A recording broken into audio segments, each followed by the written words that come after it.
what's going on in the world today, then you've come to the right place. Welcome to Southern Sense Talk Radio with your host, Annie, the Radio Chick-A-Dee, and featuring Curtis C.S. Bennett and the most interesting guests that you'll find anywhere on Internet radio. So sit back, relax, and remember, Southern Sense is common sense.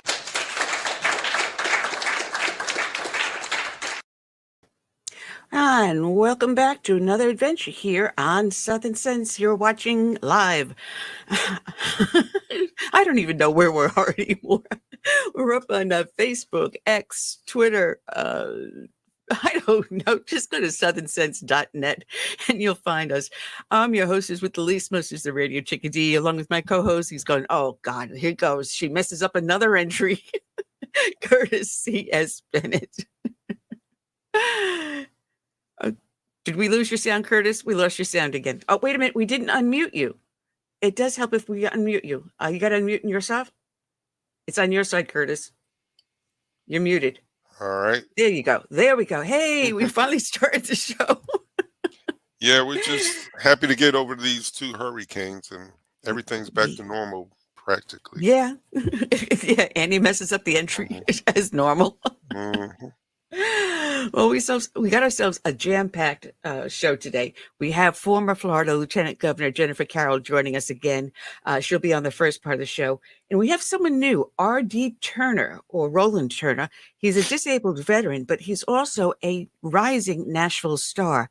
And he's got some great songs out that are pro-Trump songs, but we're not going to tell you too much about him. Matter of fact, a friend of mine stopped by the house yesterday and she's showing me all her bumper stickers or stuff all over her car. I mean, she's got her car papered. And one of her stickers, I'm looking at it and go, that's the name of the song of the guy coming on the show tomorrow. So there's a sticker out for it already. Yeah, so he's well known already. Well, I think it just happens to be a coincidence, but hey, it's a good plug for him. And I want to end the show with my friend, Gregory Wrightstone with the CO2 Coalition. He's now the executive director over there. We'll find out about this climate change hoax. So we got a lot to do and a lot to talk about. And oh my gosh. And I think that the story that's going all over the mainstream media is Kamala Harris and her interviews, if you want to call them what they were. Salad shows. Oh, geez. There's a lot to talk about there. That we can get into with Sandra Carroll. Some other things that are coming up. This is interesting. This just came across just today. Let me get the article over here. There are 20 states suing the Biden administration. And we've been talking to a lot of people about their voter rolls and illegal aliens on them, and people that are not supposed to be on there. Well, 20 states are now suing the Biden administration with a lawsuit over their forcing them to not clean the voter rolls. They're saying that you can't touch it within so many days of an election. And it plans to expand. This is the Biden administration is planning to expand their parole program, which would allow an additional 120,000 immigrants from 4 countries to apply for admission to the United States, entered into our country every month. Every month. And in 10 months, that's 1.2 million that they're going to allow parole into the United States. These are illegal aliens. And once they come here, they are registering to vote. Democrat. There was an article someone had posted from, I believe it was Michigan, that they lined up at this one county voter office. They didn't speak English. They couldn't even tell you what their address was because they just got their documents. They literally did not know what their own address was. And they're registering to vote. And the Biden administration is doing anything and everything to get them onto the voter rolls. So the 20 states, let's see, Texas has filed the initial one, and the American First Legal Group. They filed it, and then it was followed by Alabama, Alaska, Arkansas, Florida, Idaho, Iowa, Kansas, Kentucky, Louisiana, Mississippi, Missouri, Montana, Nebraska, Ohio, South Carolina, Tennessee, Utah, West Virginia, and Wyoming. So if your state is not one of these I just mentioned, get a hold of your state attorney general and tell them to enter into this lawsuit. It's important we keep the integrity of our voter rolls so that only Americans vote on American issues, or even on our national security. That's an American issue. But we can't have illegal aliens coming over that are enemies of our nation, participating in our electoral process to elect our president, our senators, our representatives, our judges. This affects us not just on the national level, but on the state and local level. Well, to me, that shows that the left do not abide by our existing laws. They always try to usurp our laws for their benefit. And I don't think it's going to work this time. It did a couple of years ago, but I think it's a different climate now, political climate. Well, let's hope. Let's hope. And like I said, if you're not one of these states, and this article I pulled up from the Washington Examiner, this lawsuit was actually slapped on back in January of 23, and it's still ongoing, and it may go up to the Supreme Court. So this has been an ongoing fight. And there are certain states that are fighting to clean. And I believe Nevada was one of them that was fighting to clean up their voter rolls, but they were being hampered. And Nevada is not on this lawsuit. They should be. Well, any state, because it was just by a few thousand votes that Nevada went the other way. So let's see. Hey, Kerry Lake, Nevada. So what are they saying? That are they basing this that it's too close to the election as an excuse? They're using it as an excuse that it's too close to the election to purge the voter rolls. And we should have been doing this every month. Every month. You get people that move out of state and they forget. Fine. And there's a way for you to check to see whether or not you are still registered in your old state. It's easy to do. And I did it. I mean, after a couple of years I've been living here, I said, let me just double check. I did. And it was change. I was taken off the voter rolls, as it probably should be. But there are people that are registered to vote in 2 states, may or may not know it. And we need to keep the integrity of these elections. Anyway, that said, for those that watch the show know that we start each and every show with a dedication to a fallen hero.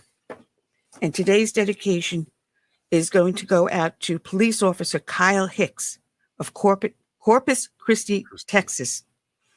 His end of watch was Wednesday, April 24th of this year. And this is his dedication. Officer Hicks is a hero to the city of Corpus Christi, and it's devastating. This is one of our darkest hours. I asked the community, everybody in Corpus Christi, to join me and my family in keeping his 4 dear children and his wife in prayer. We lost a hero today, and it's a stark reminder of the life and death risks that our police officers face every single day. And so today we join in prayer, and we raise him up. We raise him up as a true hero of this city and his family and his children. Again tonight, continuing our coverage into the loss of one of our first responders, Officer Kyle Hicks of the Corpus Christi Police Department. It was announced by the department late this afternoon that Officer Hicks had died. That loss being felt not just here in our community, but by several others across South Texas and beyond.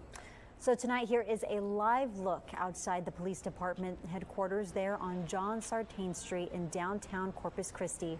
As you can see here, a police unit symbolically parked outside of the station in honor of the 2-year veteran of the police force. As you can see, flowers have been placed atop the vehicle. Community members are outside paying their respects. Officer Hicks leaves behind a wife and 4 children. Over the last several days, we've seen a tremendous amount of support pouring in for the officer and his family, something that will likely remain unwavering during the difficult days ahead.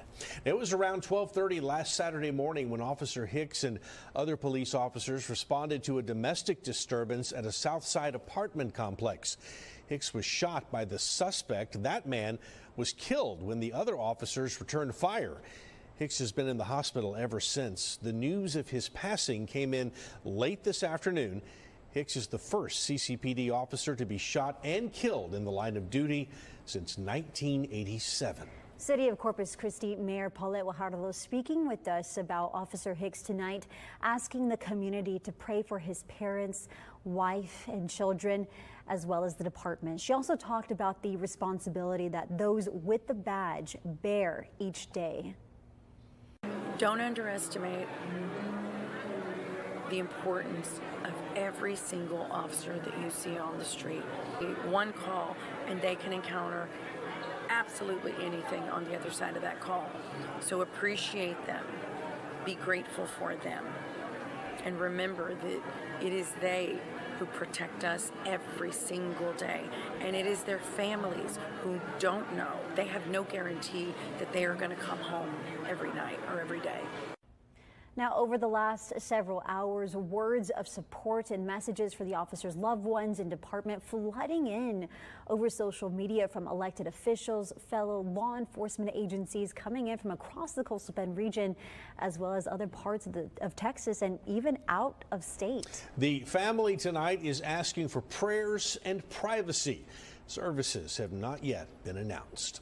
Since the shooting happened, a GoFundMe had been set up to help the Hicks family, and to this point, that help is not slowed. However, tonight, that GoFundMe now reads in honor of Kyle Hicks. A somber message sharing in part, quote, "We mourn the loss of a great husband, father, son, friend, and co-worker. At this hour, donations continue to come in support of his family, currently at over $89,000.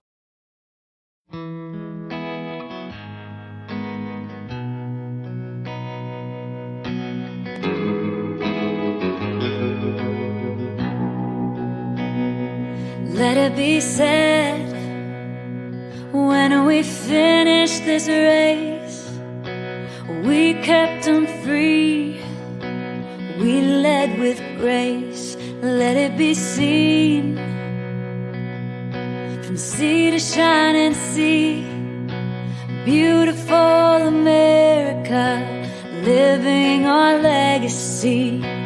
Oh, father, mother, sister, brother, oh, we gotta learn to love each other. Oh,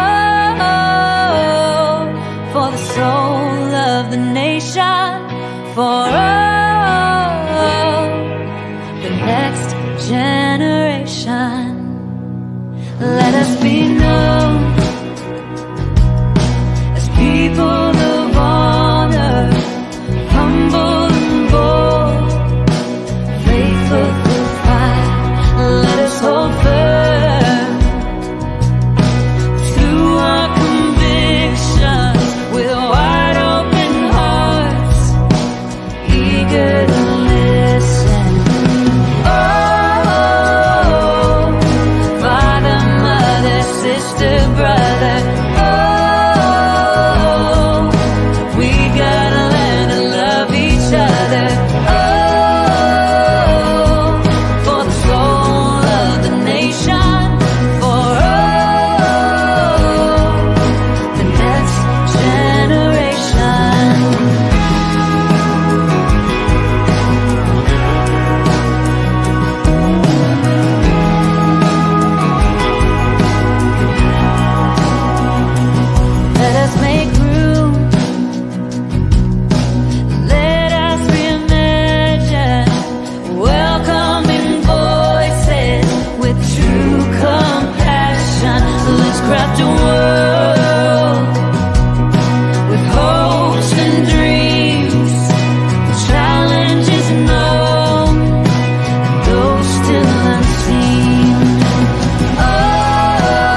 let it be said, when we finish this race, we kept them free, yeah, we led with grace.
Right, and we are back. We managed to make it through. You're listening to Southern Sense live on Facebook, X, Twitter, Twitch, I don't know, on our homepage, southernsense.net. We're in half a dozen different places, as well as up on Substack, iHeartRadio, iTunes, and all over the place. So just tune in, just go to southernsense.net and watch us there and catch what the latest is. I'm the hostess with the least mostest, the Radio Chick-A-Dee, Annie, along with my courageous co-host, Curtis C.S. Bennett. That would be me. Oh, man. It has been one hectic morning, and so the listeners know I run a cat house. Yeah, me too. Well, at least that's what we call it. I just adopted a 7th cat. It seemed to have been astray around the neighborhood. And for a couple of weeks, even my mother noticed it. The cat was wandering the neighborhood. It had a collar. It looked very well fed. I thought it was a kitten, like about maybe 6 months old or so. And then over the past week or so, I've noticed it's been coming around, but no collar. And my cats would be looking out the front door, and he'd come up to the door like he wanted to come in. And I'd start to leave food for him, and he made it a habit of now coming to my house. And it was almost like clockwork. And I sat down on the front porch one morning, and he comes right up onto my lap. He's starting to come. I said, wait a minute. And I'm looking at this guy, and he's starting to get a little bit skinnier. So someone wasn't feeding him. I was the only one feeding him, it looks like. And I managed to catch him yesterday, finally, because when he did jump on the lap, he'd only be there for like a second or two, and then he'd jump off. But this time he allowed me to pick him up and hold him. And I got him in the house. I put him separate from the other cats. And this morning I took him to the vet, and he's got some infection on his gums because he wasn't being fed properly. Lord knows what he was trying to eat. So I got antibiotics for that. But we adopted a 7th cat.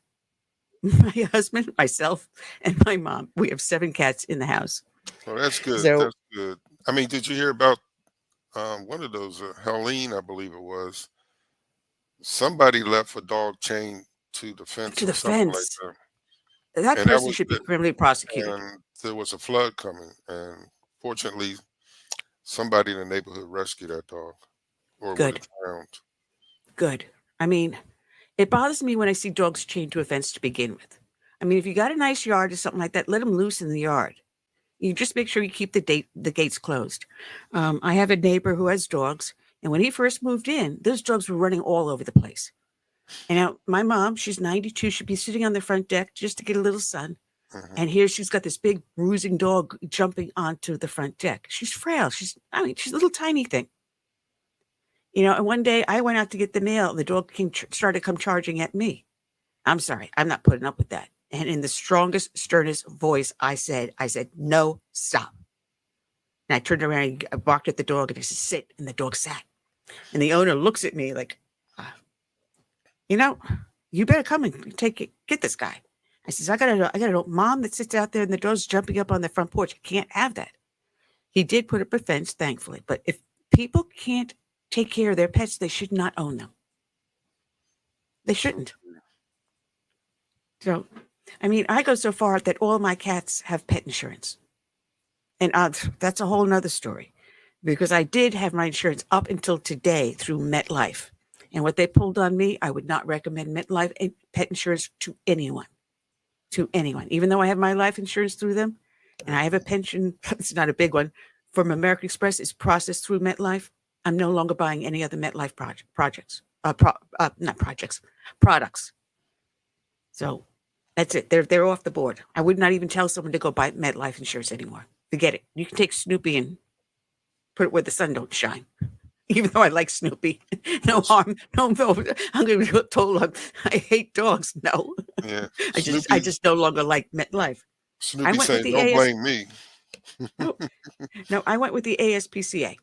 They're more expensive, but they got more coverage, and they're all covered, all 7 of them. Yes, I bought insurance for 7 cats. I'm crazy. Anyway, let's get back to the news of the day. I'm looking to see. Oh, here's a very interesting article. It looks like this DEI, the Diversity, Equity, Inclusion programs that we've been attacking as conservatives since their birth are now failing. This is from this one guy visited the University of Michigan.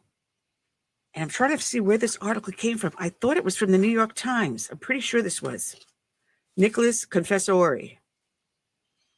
And I did not print out who this came from. But this looks like the New York Times, honestly. So what did it say?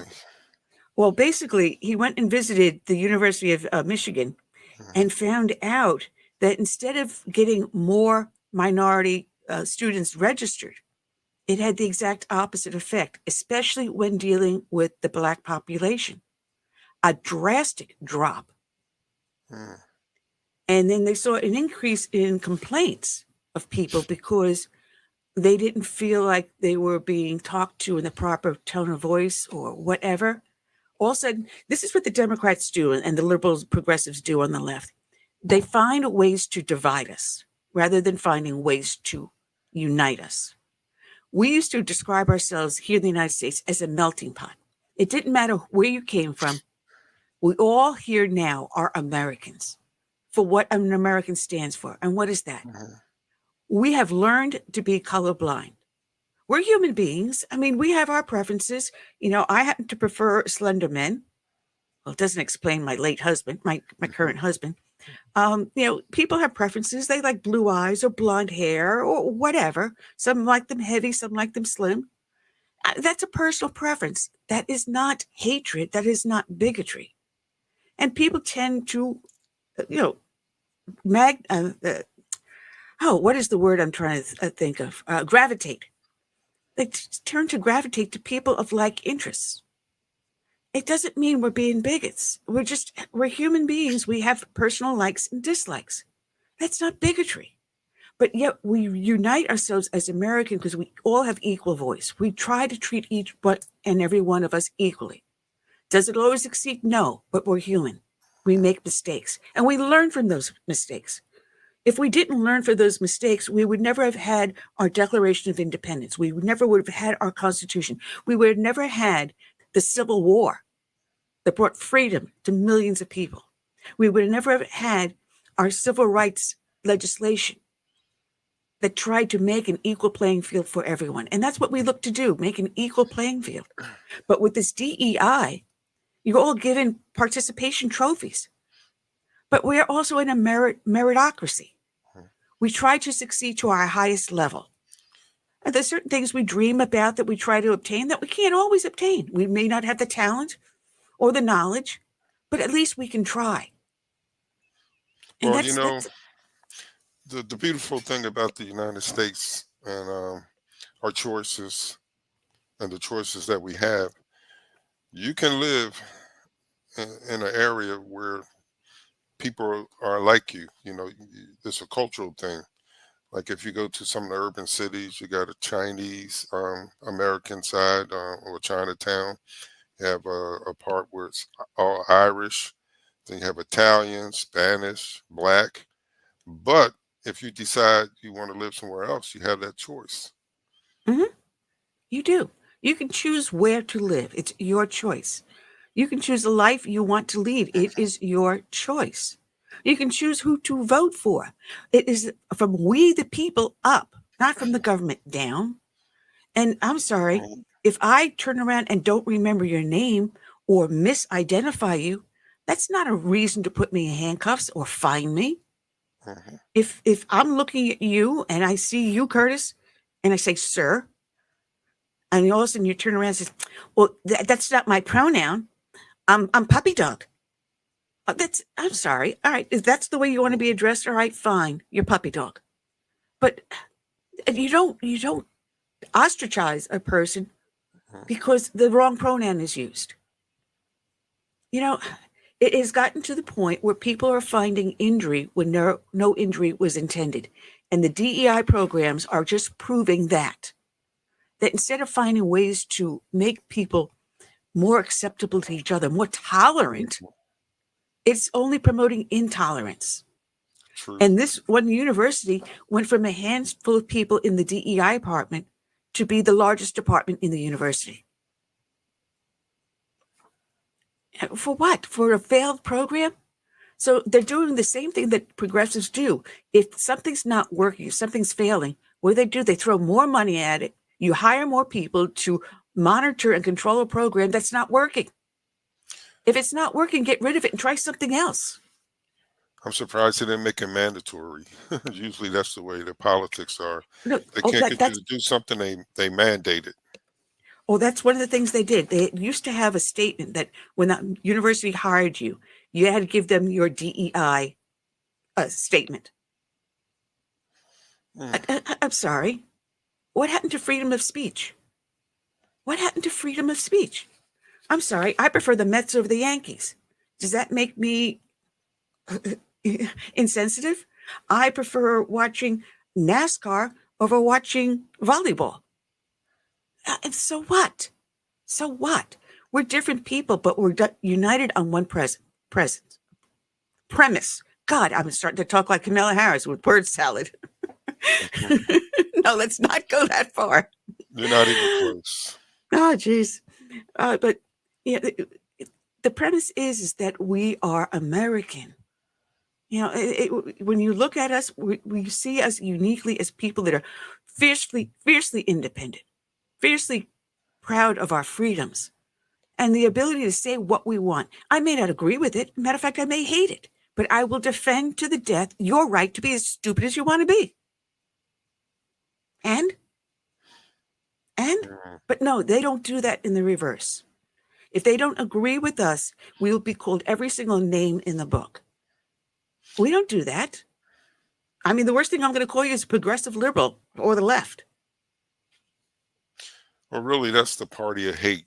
In other words, if you don't agree with them, I mean, they will come after you with a vengeance. It's all about intimidating you, chastising you, and like Barack Obama to black men talking down to you. Yeah. And Kamala Harris, oh God, this is something else we can talk when Jennifer calls in. Even Kamala Harris is trying to get people to help her sway the black male vote. And so what does she do? One of the most insensitive, thoughtless things. Oh, let's legalize marijuana, and this will get me the black male vote. I mean, I'm sorry, Kamala Harris, did you just say that black male population, the young male population here in the United States has a problem with smoking pot?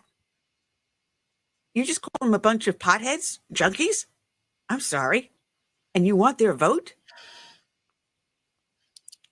She's really out of touch with the black community because she was never a part of it. No.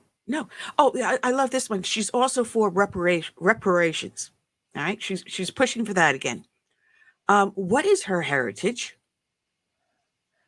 She's Caribbean, correct? And her ancestors, weren't they the largest slaveholding plantation on that island? So when it comes from reparations, maybe from your inheritance or maybe your paycheck, since you are a direct descendant of a slaveholder, maybe you should be the one paying reparations, not those of us that had nothing to do with slavery. How's that? Well, the sad thing is that a lot of people that follow the Democrats, they are misinformed and uninformed. I mean, it's evident to me every time I speak to a Democrat that they don't know what the heck they're talking about. Nope. Nope. There she And is.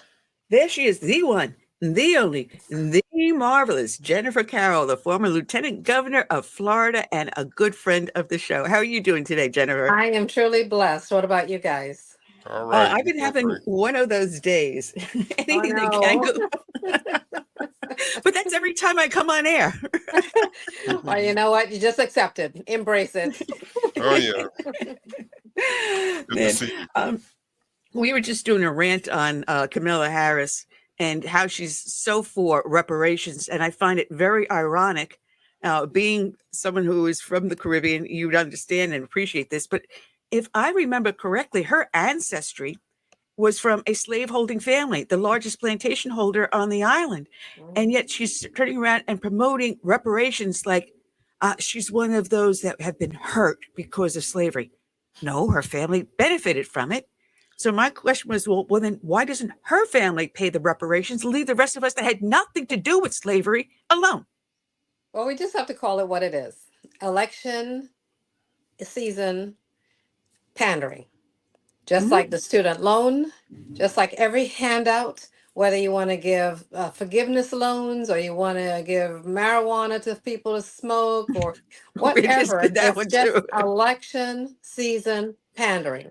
And voters must reject this sort of pandering, because if it was important to Kamala Harris as vice president and as senator for these particular issues, why didn't she bring it up in this period of time when she had the power to do something about it? Now she's running for president. You want to give away taxpayers' money for an idea or a feeling or an emotion to fear people and or to have the emotional vote hat on when they go to the polls. But I think this time around, voters are smarter than the Democrats are giving them credit for, because they've seen this sort of pandering and campaigning and promising throughout the years with no deliverance. The only deliverance they've seen in recent time, and they can compare Kamala Harris's record as vice president to President Trump's record as president, people have tangible results that they actually saw on their kitchen table. They saw in their wallets. They saw as economic empowerment. They saw their communities with safety and security. So they have actual tangible items that they can compare what they achieved under Trump and what they did not achieve under Kamala Harris. You know, I've been following a lot of stuff going on with this. And last night, Harris Faulkner on Fox News had two gentlemen on. And they were African Americans, and both of them happened to have been Democrats. And I'm looking at them, and they're openly admitting that they're going to vote for Trump because of those very economic kitchen table issues. They're voting with their wallets. And I think that's what we're going to see across the board. The only problem that bothers me is the influx of the illegal aliens we are now finding entering our voting rolls. And it's across the country, because not every state is getting into the federal system to balance their voting rolls against those to make sure that those people that have actually registered to vote are in fact citizens. And the other thing too that are you there? I just lost Yeah, you. yeah, there you go. The other thing too that because I spoke with my supervisor of elections yesterday, because I had a speaking engagement a couple days ago, and an immigration attorney asked the question for these illegals that are getting driver's license with a star on there. That star means that they've been verified in the system in places like California and Pennsylvania and others that are giving illegals these driver's license when they come to a state, other states. Does that mean, because he said these people told him that they will register to vote or they are going to register to vote. So I wanted to verify that with the supervisor of elections to find out, is it an automatic when they bring in their driver's license from another state with this star that is automatically assumed that they are a naturalized or a legal resident? And he said, in the state of Florida, we have some precautions that they have to go through. It's not automatic, but other states are not verifying that and accepting the driver's license as that they have been verified to be a legal citizen in the state, in the country, in that particular state, to vote. That terrifies me because how many people have received these driver's license and how many states are not bouncing their roles with the federal government to ensure that these individuals are in fact citizens. There's a lot because, as a matter of fact, my supervisor told me this federal system that they can verify citizenship is the only 5 states uses it. That's 5 out of 50. Now that's alarming. All 50 ought to be using it because the integrity of the voting should be an honored and sacred thing that all Americans that have come through this country legally, have acquired a naturalization like I did and my family did legally, paid all the fees and went through the process and waited all the years in line. Now you have these line breakers that are coming through, getting assistance from our tax dollars, getting more than our poor people and our poor veterans and our homeless people are getting, than from hotel rooms to education to healthcare to assistance to go to a grocery store, the gambit.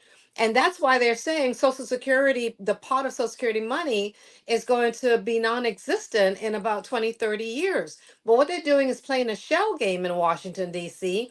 to give and buy votes. Now, the other day, Bill Clinton said something very prophetic. He said, we need these illegals because we're not producing enough children in this country to provide a workforce. Now, Mhm. you cannot have it both ways. You can't push for abortion and say that we have to have that as a norm as far as a form of birth control, and then turn around and say we're not producing enough children to either pay into Social Security and or to have a workforce. So which one do Bingo. you want? Do you want to have this country be made up of a whole bunch of people that doesn't really is not coming in to embrace assimilation or coming in to truly be a part of the functionality of building this a strong nation of America? Most of these people that are coming in have an ulterior motive, another agenda. And you can't fault those that are coming through that want to have a better way of life. But there's a process. You know, when they say that the immigration system is broken, no one on the Republican or Democrat side ever says what's broken about it. What is broken in the immigration process? Is it that we need to have more processing centers to have people come through? That we need to have a greater amount of immigrants coming through and as fast a streamline of them coming through it? Or is it broken in such that you want the whole wall to come down and have everybody walk through? So when people say that our immigration system is broken, the question needs to be asked, what is broken about it? And if you know it's broken and you know what's broken, then let's fix that to make it a better immigration system. But we cannot reward people for the first act is breaking a federal law and coming into the country illegally. Yeah, you said everything I have been screaming. I mean, you want the workforce to come in, and yet you don't let us produce our own workforce. So you want us to value the life of someone who breaks the law.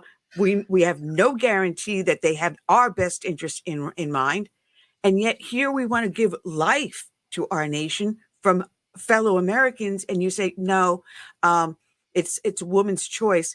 But who's speaking up for the preborn child? I mean, an innocent person who has done nothing wrong at all is not given that choice. But And you we're see, also, and what nation? Tell me what one nation that in this world that has an open border like we have? none, absolutely none. And as you mentioned about the abortion issue, they're conflating it with women's health issues. Abortion is not a woman's health issue. Abortion is abortion. It is what it is. Women's health issue are the various things in OBGYN, etc., that deals with a woman. So therefore, when they want to inject women's health issues in this abortion conversation, they're again going to the emotions of, oh, if I want an abortion, that's a health issue and I'm not going to be able to be seen. There is not one emergency room in this country that can legally turn away anyone, a woman, man, even a foreigner, to turn away in an emergent situation. Everyone who has an emergent situation in a hospital, regardless of if it's an abortion or elsewhere, otherwise, will be treated, will be cared for.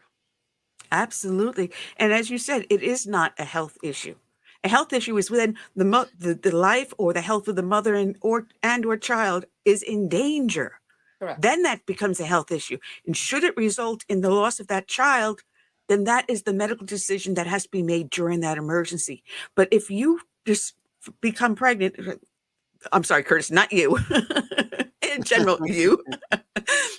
But if you or I were to become pregnant and it was our decision to terminate that, what was the decision based upon? You didn't feel like raising a child, then you shouldn't have had the relationship. Financially, that maybe you should have been working towards having a better living before you became pregnant. It is a decision you made, but once that decision is made and you have that child, it no longer is your decision, I personally feel, to give up that life voluntarily just because you don't feel like being pregnant. Well, here's the other egregious thing about it is that in some states, you can take abortion up to the delivery of that child. And that point, in my view, now you are murdering an innocent Exactly. That's being. Thomas. That is absolute murder. That It is is. first degree murder. And you And have that people is that don't believe that exists, but it does exist in some states. Yeah, I know, because we passed it in New York where we finally had it where it would be a criminal charge if the child was harmed or killed in the commission of a crime. We just lost Jennifer again. What happened? We lost her again. She's got to have a problem with her camera. connection. Jennifer, if you can hear us, your camera just went black. But anyway, they always talk about our side being evil, and the thing is, what they do, like abortion, it's evil, and for them to always go after Trump and make him sound like he's the next Hitler, to come to the United States. Do they forget that the man was president for 4 years already? What did he do that was all these things they say he's going to do? I don't know. We got Jennifer back. Sure, her camera went out. Sorry about that, Jennifer. But we were echoing the same thing. In New York State, we fought to have that made a crime. But when New York State, you can't hear me? That's on your end. You can hear me, Curtis, right? Mm-hmm. Yeah, it's Jennifer. Unfortunately, it's your end. I don't know what happened. She dropped out. We only have a few minutes left before we bring our next guest in. I see him already in the green room. But anyway, what was my train of thought? What was I saying now? I think you were talking about abortion in New York. Oh, yeah. But when they changed the law, and have it now up until the time of birth that you can abort a child, they then negated the previous law where it would have made a crime to injure or kill an unborn or preborn fetus. Mm-hmm. Okay. Well, Jennifer, we got you back just for a few seconds left before we have to say goodbye. Yeah, but are you airing your student audience? Is it through Florida? Oh, it's nationwide. It's also wonderful. I hope a lot of Floridians really pay attention to Amendment 3, which is a marijuana amendment. Now, keep in mind that when Morgan & Morgan brought this amendment some years ago on the ballot to open up for medical marijuana, people complained that this was a gateway drug leading to recreational use. And they said, no, it's not. It's for my brother Tim and people like him that need this medical marijuana for, comfort, etc.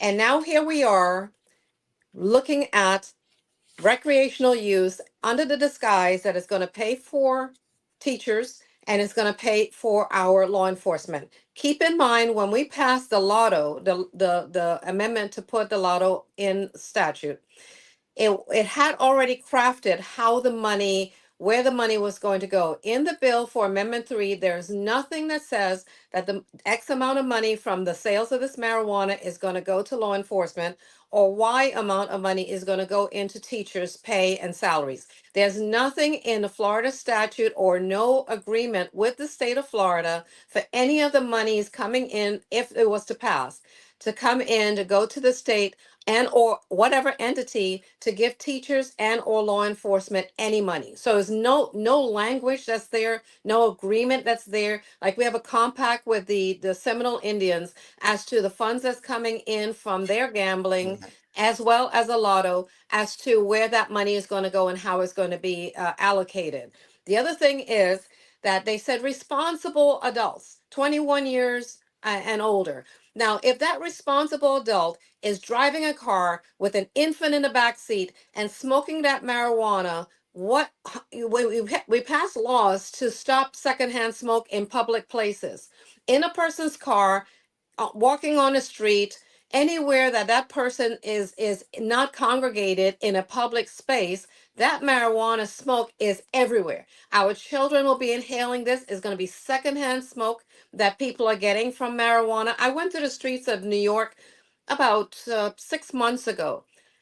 I don't like to wear a mask, but I had to wear a mask because the stench was awful for the marijuana smell.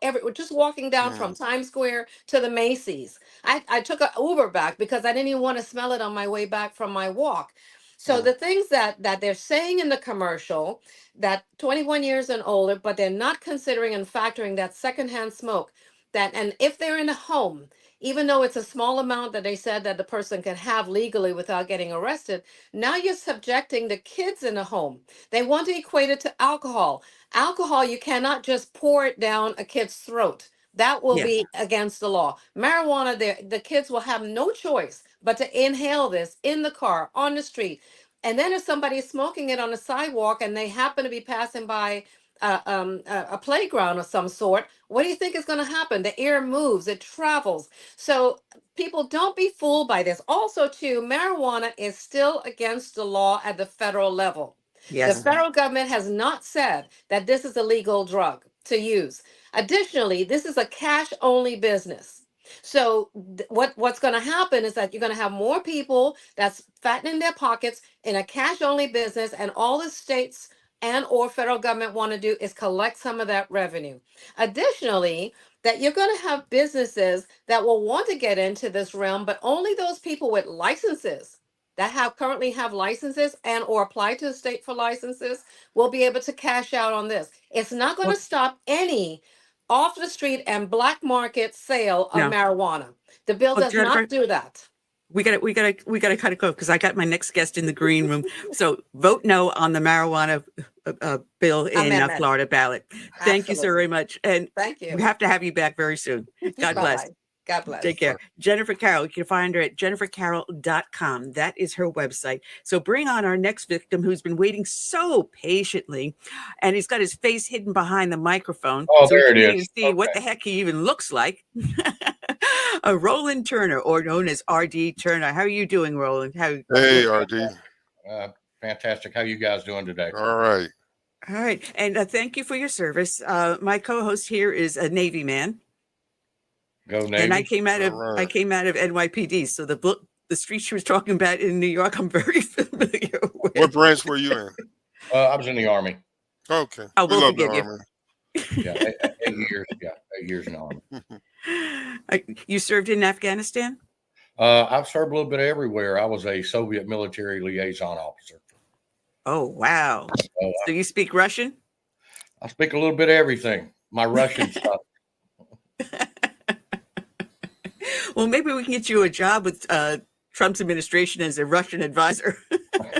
How's that sound? I'm certainly looking forward to the next 2 weeks so we can start turning this country around for sure. I hope so. I hope so. From your lips to God's ears, I do pray that. What got you into becoming a recording artist?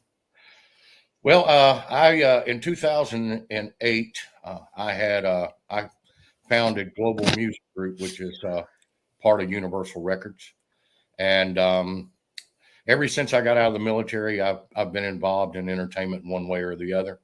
I'm a multi instrumentalist, and I've toured with literally 100 different bands. Oh, wow. And I've wrote and produced over 300. I've produced 300 albums, and I've written, I can't tell you how many songs. And so I decided to do a solo album this year.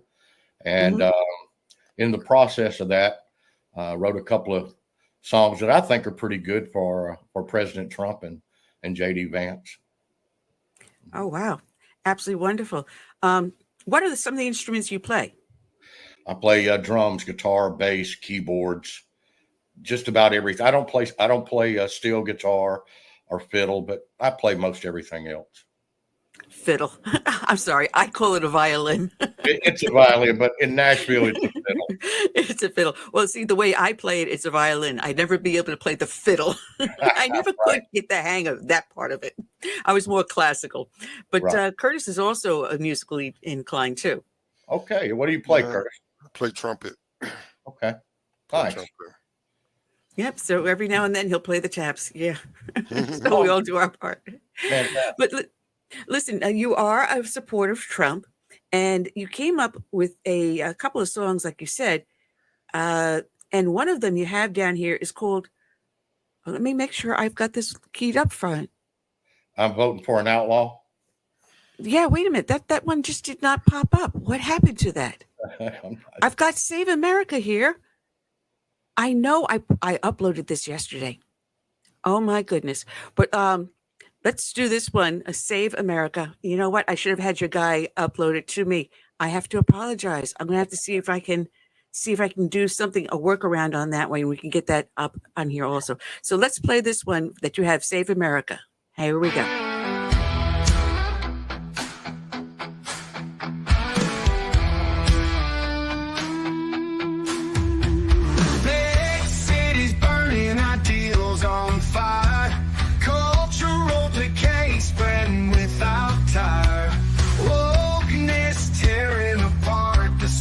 Patriots' nightmare, liberty's dream.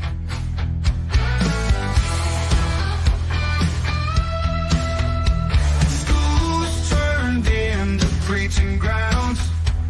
History erased, can't hear the sounds. Guns stripped away by fearful stands, fighting that plague. Ain't no chance. God save America, Trump lead the way. Tell the truth, push the lies away.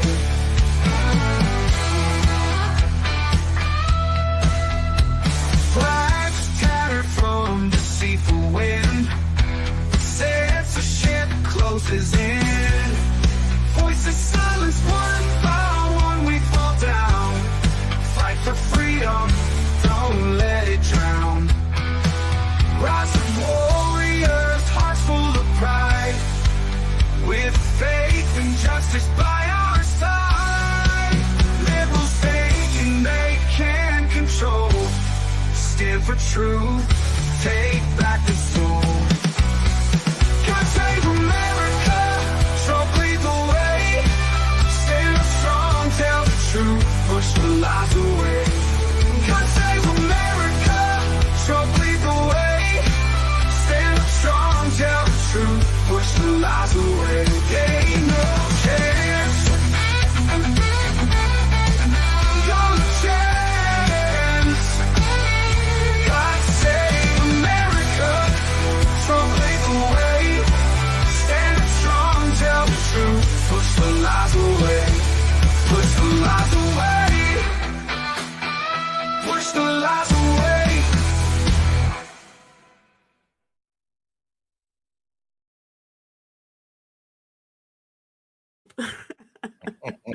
Awesome. Thank you. Now, who did you get to perform in this with you? Or did you do this all yourself? My band. I have 6 bandmates, and so they were working in the studio with me on it. Oh, absolutely. Awesome. Awesome. I did find a workaround, and I'm looking at the clock. We got about 5 minutes left before our next guest is going to call in. So let me see if I can get this without screwing up too badly, because I've never done this in this program before, share a screen. So let me just see if I can get this. Come on. Available. They're on all streaming platforms. You can also go to rdturner.com. The videos are there. Oh, maybe I can get it. Let me try it this way again.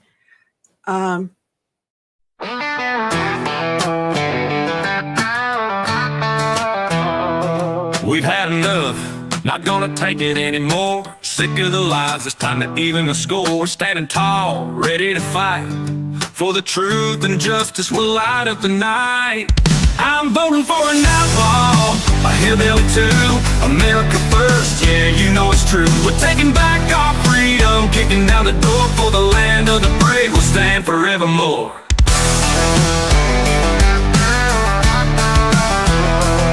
Voices rising, can't be ignored. United we stand, we'll never be bored. From the heartland to the city streets, we're marching on, won't set your feet.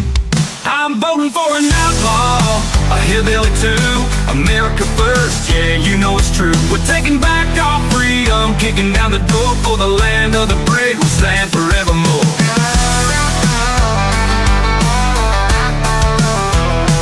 Voices rising, can't be ignored. United we stand, we'll never be bored. From the heartland to the city streets, we're marching on, won't set their feet.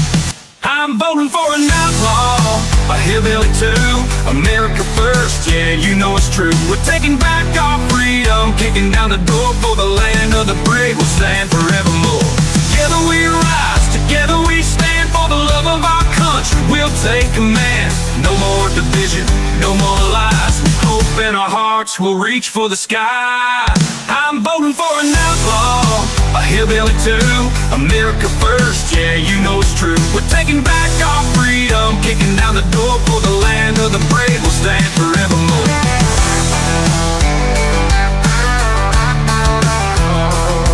For the land of the brave, we'll stand forevermore.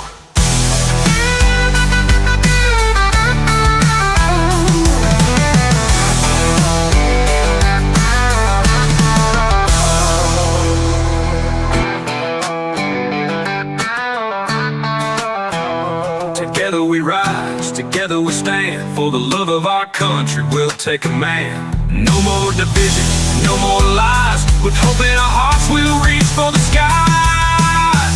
I'm voting for an outlaw, a hillbilly too, America first, yeah, you know it's true. We're taking back our freedom, kicking down the door for the land of the brave. We'll stand forevermore. For the land of the brave, we'll stand forevermore. For the land of the brave, we'll stand forevermore. Okay. Don't get me on that broad show, because you screwed everything up. You know what? Live is what it is. It happens all the time.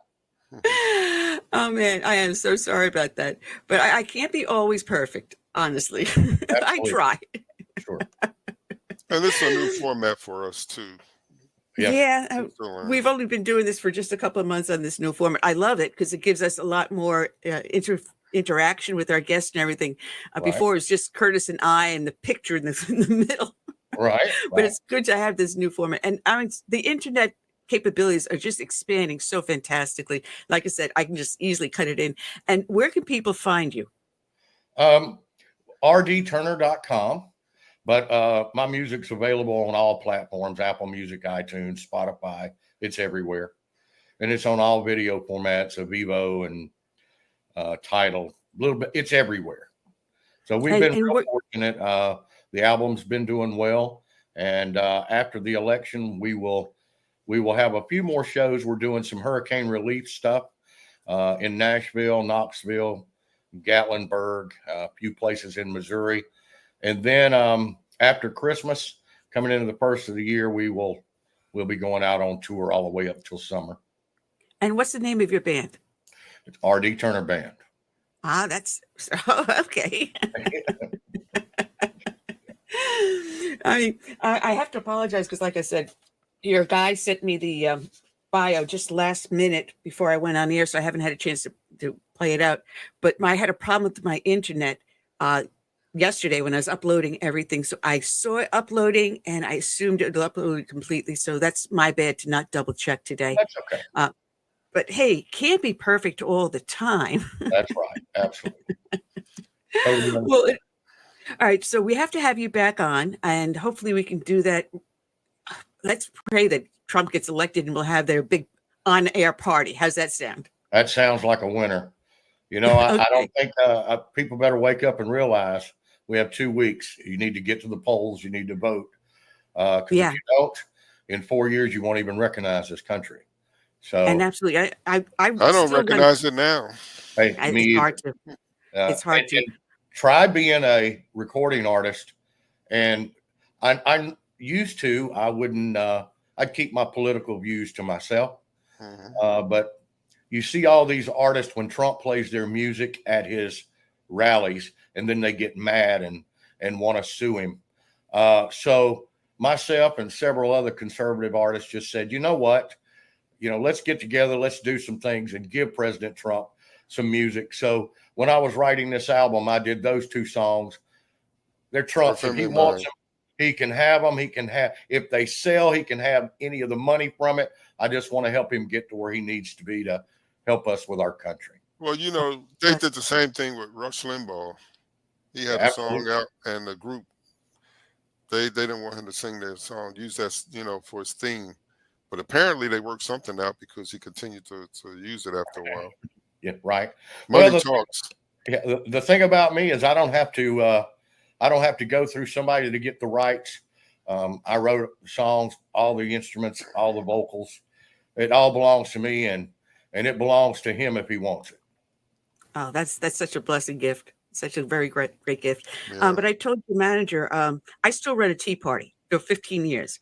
Right. And a friend of mine, she pulled up in the driveway to get some protest posters I printed up for our upcoming election here locally.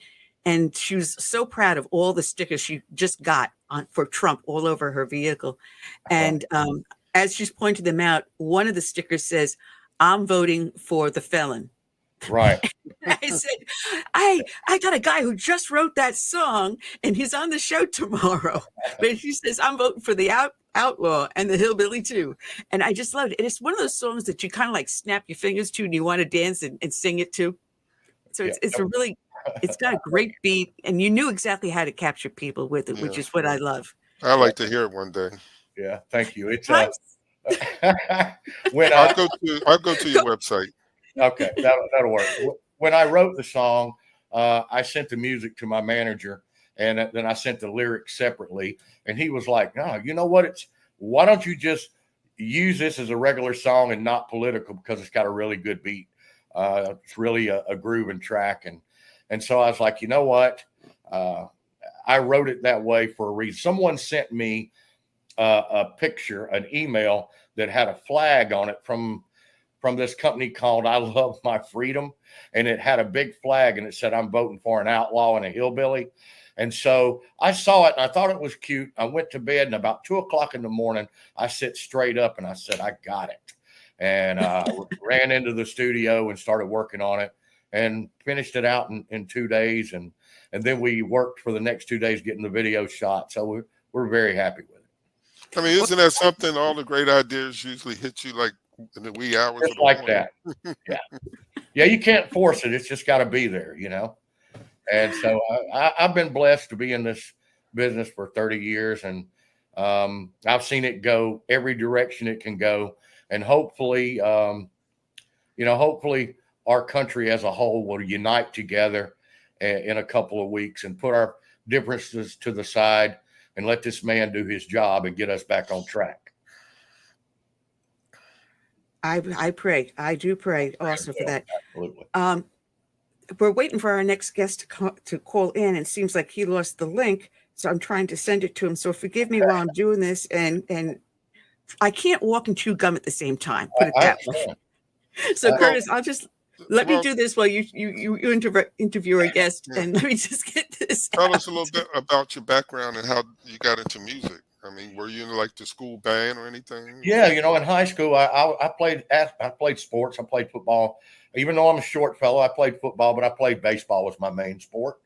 But where I went to high school, I'm from Mobile, Alabama, and so I went to Viger High School, which at one time had the #1 football team in the nation, not just the state. Wow. But we also had a monster band, and our band director was absolutely incredible. So I had band three times a day, and so in high school I had real long Jerry curl down to about the middle of my back. Never heard that in a while. Yeah, absolutely. And I played R&B music, and so I have worked with Tina Marie, Whitney Houston, Anita Baker, a ton of those artists, Mark Morrison. I could go on, and then I went through my rock and roll phase and played with a bunch of different rock bands. Then I went through the EDM phase and played with some EDM bands. And but when I formed the label, our company won the bid back in 2008 to buy Death Row Records when it was in bankruptcy. Death Row. And yeah. Mm-hmm. And so I sent you my manager sent you the bio, so they've got it. And long story short, Wide Awake Entertainment ended up buying the catalog out of Canada, but our label wound up being distributed by Universal Records. And I signed Little Mo, Lil Kim, Mark Morrison, and several, just 40 or 50 different artists. And it's just kind of evolved from there. So I've been in it ever since, and I've just been blessed. It has been an absolute blessing. What celebrity musician have you met that stood out to you?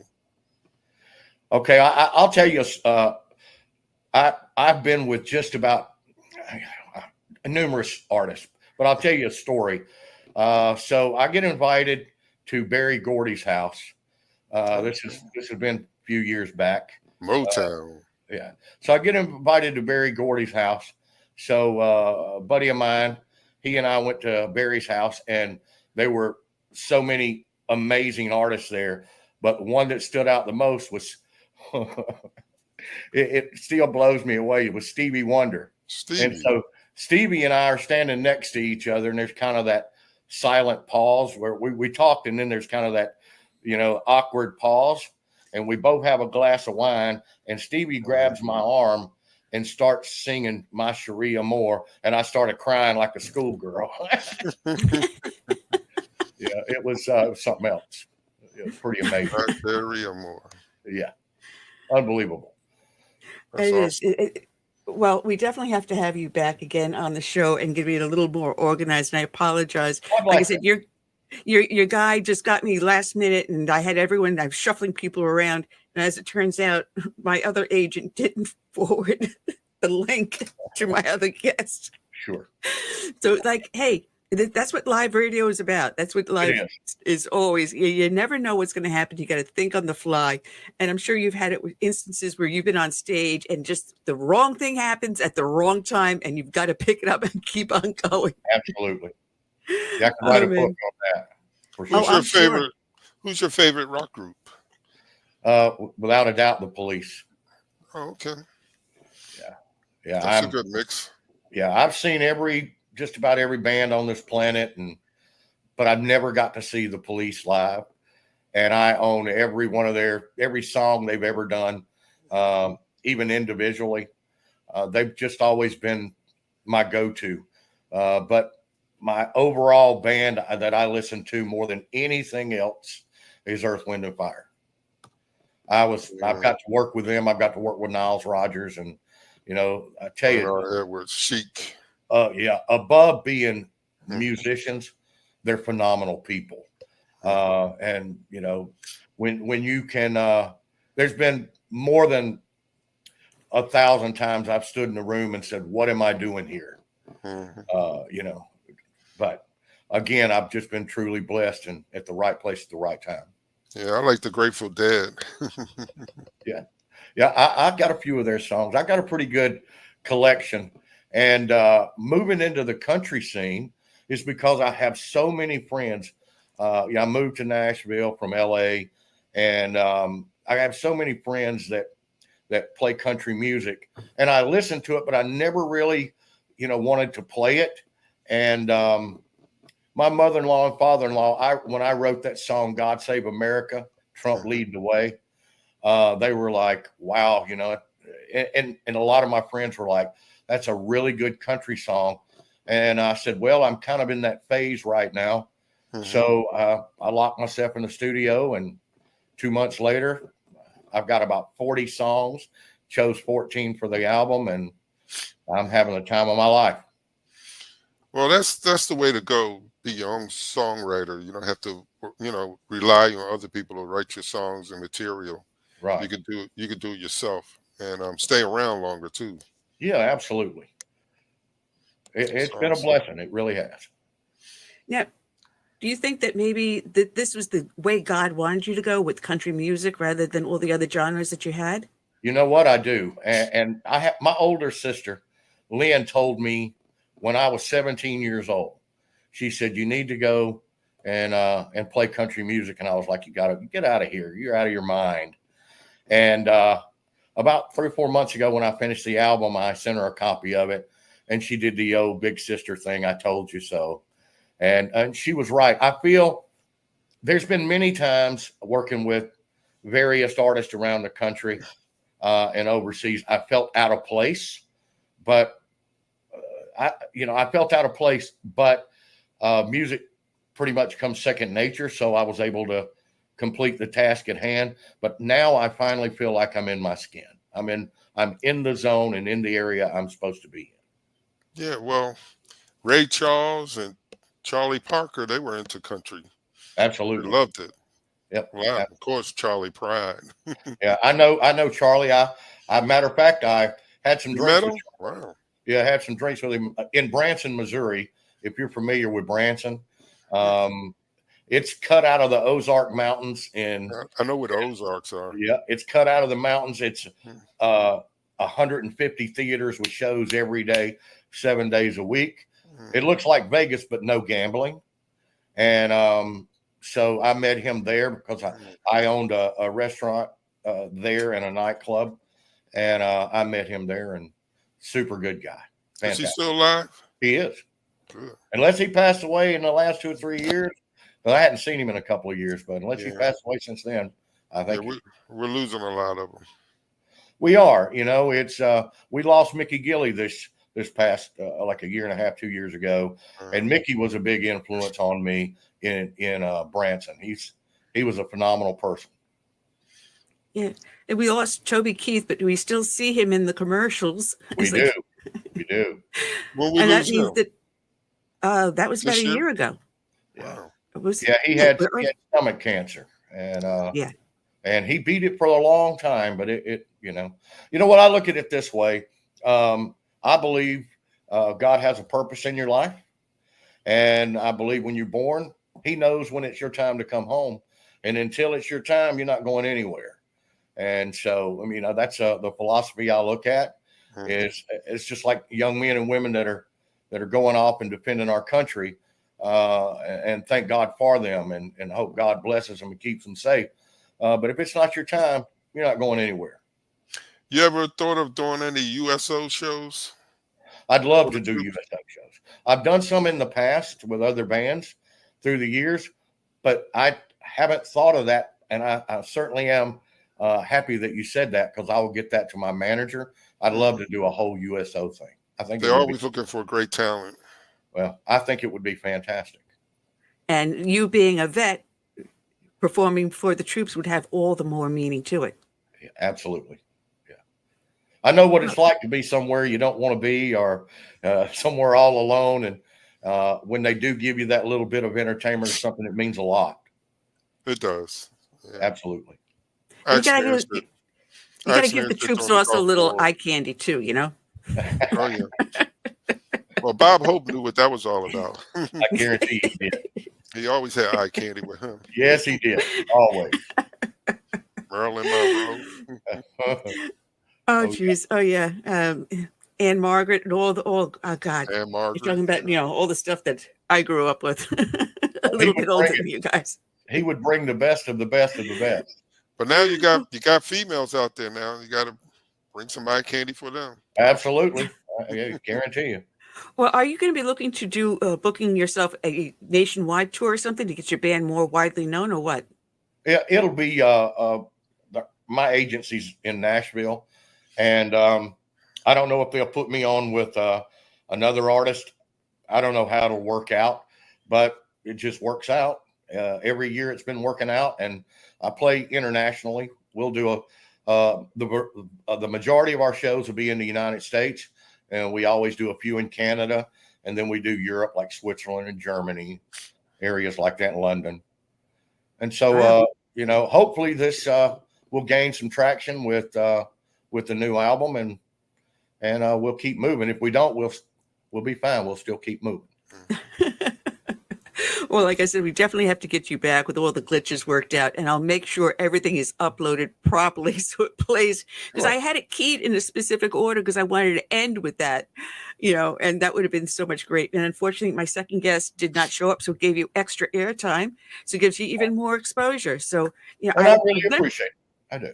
And I'm hoping that one day I can turn around and say, I knew him when.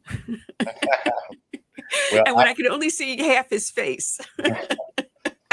This thing, it's not adjusting the way I want it to. I have to muscle down on it to get it to move.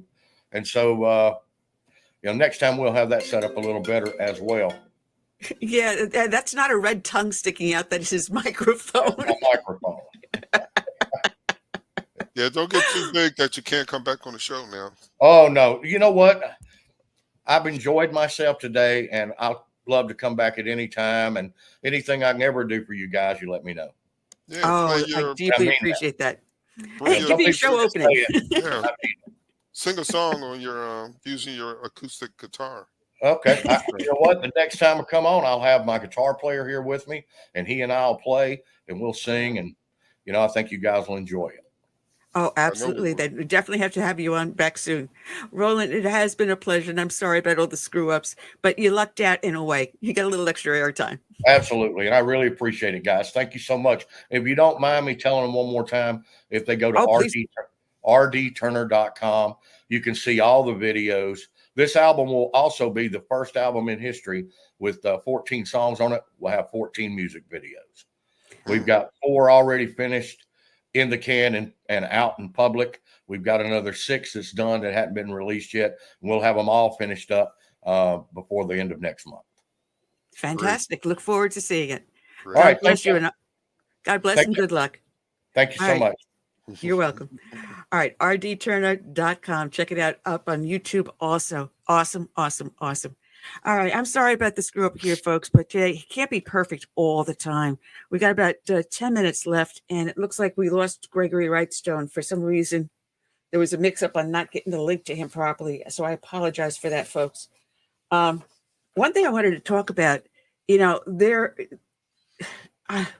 anyone saw the interviews that Kamala Harris did recently, especially the one on Fox News, Brett Baer, I was amazed at her. I'm trying to think of a proper word without saying something too insulting. Filibustering. The filibuster she had with Brett, that would be a good word for it. I was going to say her mode of behavior Not getting was, to the point. she didn't answer any question truthfully. Mm-hmm. She skipped around them all. And she kept on saying, when I'm in office, she has had almost 4 years now in office, almost a solid 4 years in office, and she hasn't done anything. She's the border czar, and she went to 200 miles away from the border, and that was her visit to the border. She went there recently, and it was more of a photo op than actually looking at what the problems were on the border. She was there for 1 hour and left. She was in charge of this some portion of the space program, the emergency, whatever it was for it, and yet we've got 2 astronauts stranded on the space station, and she's the one that was supposed to be in charge of the emergency procedures. Why are they still up there? Why didn't she do anything actively to help bring them back home? She has had all this time, and she talks about all the things she's going to do when she had all this time to do them. I'm going to tell you what amazes me is that Kamala she talks as though she's new to the game when, like you said, she was in charge of it, or pretty much, had an influence, or should have been an influence to Biden on these policies and things. And she said nothing, but she was happy to say she was the last in the room to pass certain bills and things that was anti-energy and anti-freedom and things like that. She seemed proud of that. But now it's like, well, we're going to go down a new path now. It's not the same. Yeah, and no one voted for her as the nominee. No one voted for her. The only one that gave him the vote was Adam Schiff, Nancy Pelosi, and Joe Biden, being his arm twisted behind his back, forced to vote for her. The three people decided who the Democratic nominee would be. True. Pelosi, Obama, and Obama did not want her. You're right. Well, but he controls things behind the scene, though. Yeah, I don't know who he wanted. But she did Brett Baer a disservice. She should have gone a full hour. Right. Not only that, she gave him 30 minutes. She showed up late, so that made the interview even shorter. And a lot of people saying, well, he was aggressive, but he was just trying to get a lot of questions in the short time that he had. Supposed to be. They're supposed to be aggressive to get the truth out. But the truth. It was condensed, though, the time. And she was 20 minutes. Filibustering, yeah. And she came late. Minutes. Yeah. And she was at a university day before, right? A day after the Brett Baer interview, she was at a university. And when she was there was a pro-Hamas protest just outside. And she was supposed to have this meet and greet with the students with a presser. And the press was supposed to come in. Well, seconds before the press were supposed to come in to do the interview with her, as she did the answering question, the Q&A with the students, she canceled the press because there's a pro-Hamas protest out there and they're chanting that Kamala Harris is guilty of genocide. If she can't face that heat there, how is she going to face it in the White House as president? Well, if you listen to the left media, she did great going on Fox News. She was a heroine. She showed that she had the mantle to take on Fox. I'm sorry. I mean, like, really? I saw some people saying, oh, well, we're going to vote for Kamala Harris anyway. I mean, you see that she's incompetent. So you see that she has never done anything. Everything she has said that she stood for, that she's standing for now, are things that she was against prior. She was known to lock more black men up in her jurisdiction as Attorney General than any previous one for the very drug she wants to legalize and give to the black youth. I'm sorry. You're either for legalization of marijuana or you're against it. You can't be on both sides of the fence. And you can't tell me that... I'm sorry. It really gets my blood boiling. And one of the things I wanted to point out is Donald Trump was asked to name 3 things about Kamala Harris that he admires. And he did. He was very kind. I was very surprised to hear what was coming out of his mouth. He said she seems to have an ability to survive. Where is it? Goes. I don't know if that's really a positive, but coming from Trump. All right. Gracious. He said exactly this. He said, she seems to have an ability to survive because, she was out of the race and all of a sudden she's running for president. That's a great ability that some people have and some people don't have. She seems to have some pretty long-time friendships. I don't call that ability. I call that a good thing. She seems to have a nice way about her. I like the way she behaves in a certain way. He was being very generous about what he had to say. But then when asked about her feelings for Donald Trump, the vitriol that came out of her was stunning. And for someone who's only met him for a few moments on the stage before going into the debate, And that's all he met her, just a few moments. And he had nice things to say about her. He saw her campaigning. But then she comes out, every single issue they were asked about her that she failed to perform on as vice president, she turned around as something bad about Trump. Well, she's playing to, her crowd. And that's what they want from her. They want to hear bad things. They don't want to hear good things about Trump from her. Well, folks, we have run out of time, and I apologize for all the mix-ups and screw-ups today, but I got to admit that's my fault. That's my fault. Next week, we have our friend Mark Tapscott for the Epic Times coming back, and Leighton Gray will also be joining us. He'll be coming back on also. So we got great guests lined up for next week. I'll make sure there's no glitches, and we should get through free and easy. Thank you for bearing with us, guys. So with that, I'm going to say good night. And God bless.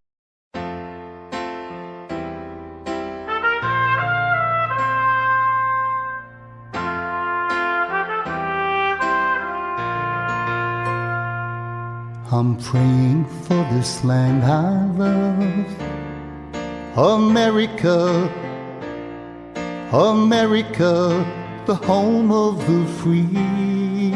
But there are people making plans to change America. They've no respect for her or what matters most to me. That's why I stand for the flag and I kneel at the cross. Mourn for the friends I have loved and lost. And I still believe in God we trust, and the freedom our forefathers granted us. I hope it's not too late to save America.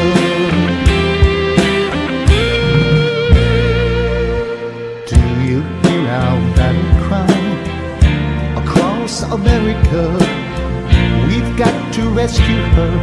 It's up to me and you to see the truth behind their lies. Don't change America. God bless America and the red, white, and blue. That's why I stand for the flag and I kneel at the cross. Long for the friends I have loved and lost. And I still believe in God we trust, and the freedom our forefathers granted us. I hope it's not too late to save America.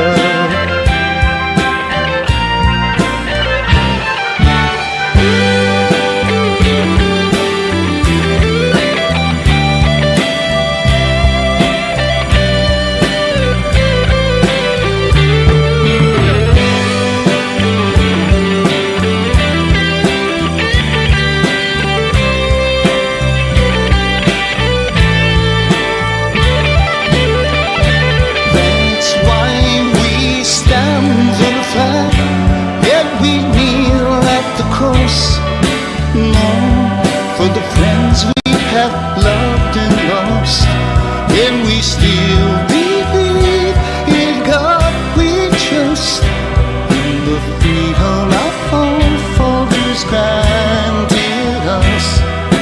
We know it's not too late to save America. Save America. Let's save America. Together we can save America.